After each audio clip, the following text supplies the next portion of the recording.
Well, it'll be a work in progress. Obviously, we can't replace what Rondo does for our team and how important he is to our team, but we're not going to make excuses. That's not who we are as a group. We're going to step up, and guys are going to pick up the slack and add to their responsibility. And as a group, we'll do our best to continue to play the way that we've started to play.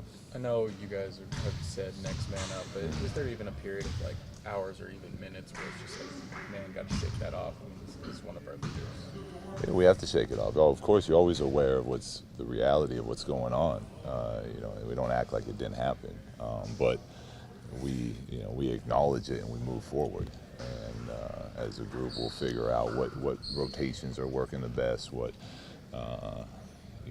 who handling certain responsibilities is giving our team the best shot of winning. And it's, we said it earlier in the season, we'll say it again. It won't, it's adversity. How does a group respond? And if we respond the right way, we're stronger when we get through the other side of it. And it won't be the last time this season we have. Last year, Luke, B.I. played that point guard spot when Lonzo was hurt. Will we see him more? He'll get some point guard, yeah, absolutely. And we have other guys like Lance and other guys like Svi who can play point guard. Obviously, LeBron can handle point responsibility. So we have multiple guys we're comfortable with. Bi will definitely be one of those main guys doing that. How much does it? The last time Rondo was out, you didn't have Brandon available to kind of help fill in that role. How much easier does that make figuring out those rotations to have him available this time? Well, we'll find out. Last year he was great with it. It's a new group. That group has kind of gotten in a nice rhythm of being able to run certain sets and know how to play out of it. And Rondo kind of orchestrating that whole deal. So it'll be a little different from that, from Bi's experience last year.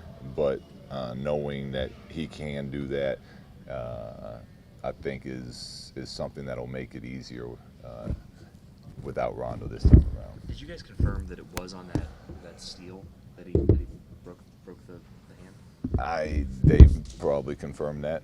But that's still your understanding? Yeah. And then he played for 3 more minutes?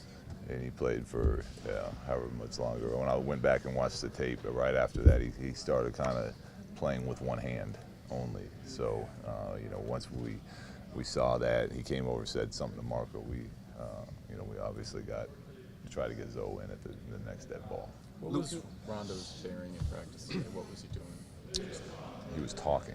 Surprise, surprise, he was talking a lot. No, but he's great, and that's one of the things that I love about coaching him is we had Brandon and some of those second unit guys over here going through 5-on-0, and Rondo came in, got involved, was talking about all the different plays and different options that he sees while he's out there. So, he had the little splint on his hand, but he was still out there being involved and helping our group get better. You've been setting a couple screens, huh? I didn't see that part. He wasn't supposed to be setting any screens. He was kind of mocking it a little Oh bit. yeah, he was mocking it. Yes, he was getting out there and kind of filling one of the spots for us. We had Josh Hart was getting treatment, so we needed an extra body. Luke, what is your team doing now that it didn't do, let's say, 2 weeks ago that pleases you the most? Our defense, it continues to get better, and that's not to say we're anywhere near where we have to be. And there's things offensively that are getting better as well.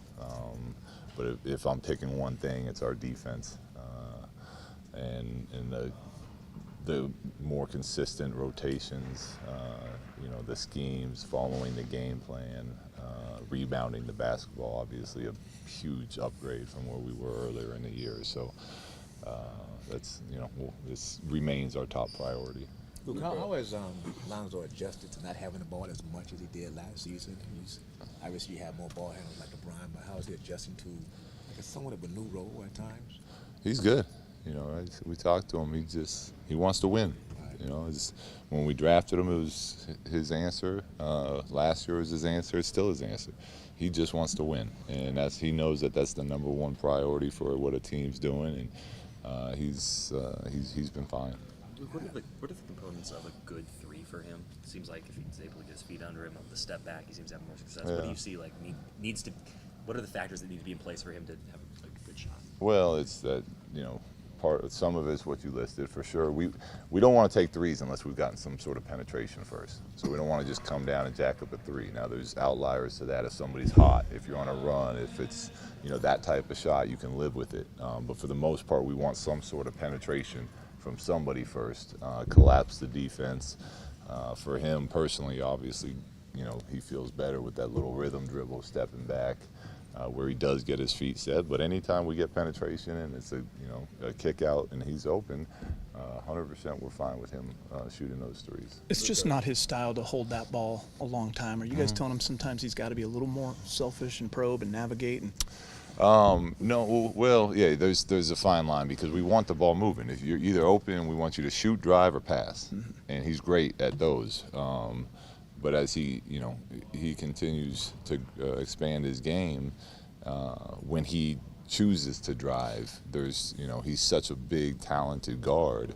I feel like the more he can get into the opponent's paint and make those bigs commit to him, his natural playmaking can take over. But that will come, with just reps and reps. Moments like last night don't seem to get lost on you. You've been around the game your whole life, player, coach, even your dad. When you see a moment like last night and a milestone reached, what does it mean to you when you kind of go home and think about it, what LeBron did? Just an amazing career this guy's had. I mean, I don't think anyone's ever come into the league with more hype and more pressure on him than LeBron. I mean, I came in the same year. He's 18 years old, coming out of high school, and he was dubbed the king, and he lived up to it. I mean, nobody does that. And for him to play the game the way he does, as unselfish of a player as he is, and then to be on the top 5 scoring list of all time it speaks a lot to who he is and how hard he works and how much he loves the game of basketball. Sorry, excuse me. How is he today? LeBron? Yeah. Seemed like he was in good spirits. We held him out of practice just to get treatment, to keep him fresh for this road trip coming up. He was laying on the floor last night in the second half, and obviously you didn't kind of protect the back. Did you see him there, and is that at all concerning to you? I did not see him there, no. He told me he's feeling great. Trainer said he's doing good, so. Yeah. Will Rondo, obviously he'll have surgery, but will he eventually travel with you guys? Oh yeah, Such a voice? yeah. We want him around as much as possible. He won't be. unrestricted. Well, he's fighting his case still, so it's up to the doctors. We got to get the swelling down as quickly as possible. So, whenever the doctors clear him to travel without the risk of the inflammation that comes when you fly, he'll be with our group. And Luke, obviously you want everyone to be healthy, but do you have guys that you're looking forward to giving more minutes to that you haven't been able to, just because of the amount of guys that can play? Well, everyone's got to be. I mean, you got to be ready for your opportunities. That's why we say whether you're in the rotation or not, your chance will come. So when that chance comes, you got to be in shape. You got to know the plays. You got to be ready to go, because those opportunities always aren't the same for everybody. Our guys, whoever they are, whether it's guys playing more minutes or a bigger rotation, they'll be ready. There aren't a lot of guys who can replicate the control that Rondo has over a game. It's some of the people that need to fill in his absence. Do you have to talk at all about not trying to do too much? Or? Yeah, absolutely we do, and talk to that group about continuing to try to play this the way they've been playing, and that'll require that whole group being more vocal. A lot of times that can be Rondo just letting each guy in the group know what to look for in this play or whatnot. But they also know they're very talented basketball players, and they know they've seen what's working for them. So if there's someone else new in that group, as a group as a whole, they have to verbalize what they're seeing and continue to play that same style. Luke, Last obviously question, this will please. be a very important road trip, but a very emotional one when you go into Cleveland. Any special plans or anything that you will handle LeBron any differently going in there? No, not as of now. We got a really tough back-to-back to start this thing. So at some point I'll sit down with LeBron and talk to him about heading back home to Cleveland. But right now our time and prep and thoughts are on Orlando and Miami with that Saturday, Sunday back-to-back.